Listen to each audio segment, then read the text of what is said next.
بسم اللہ الرحمن الرحیم۔ بدگمانی کبیرہ گناہ۔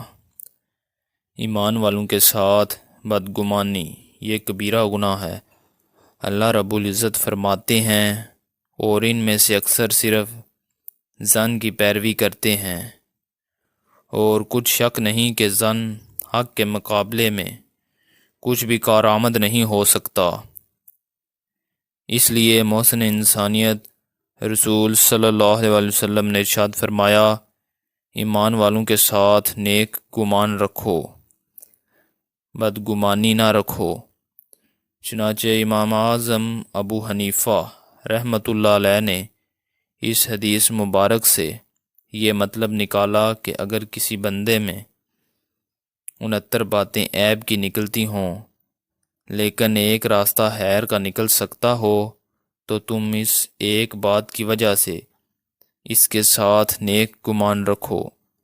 لیکن ہمارا کیا حال ہے؟ ہر چیز بتا رہی ہوتی ہے کہ کام تو ٹھیک ہے، لیکن ہم اس میں بدگمانی کا راستہ تلاش کر رہے ہوتے ہیں۔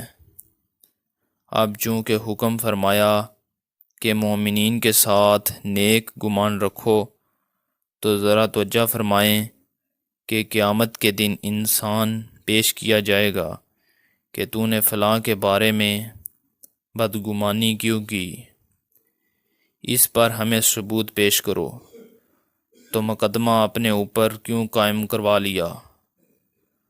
اور اگر بندہ نیک گمان رکھے گا اگرچہ دوسرا بندہ برا ہو، تو ثواب تو اس کو خود بخود مل جائے گا۔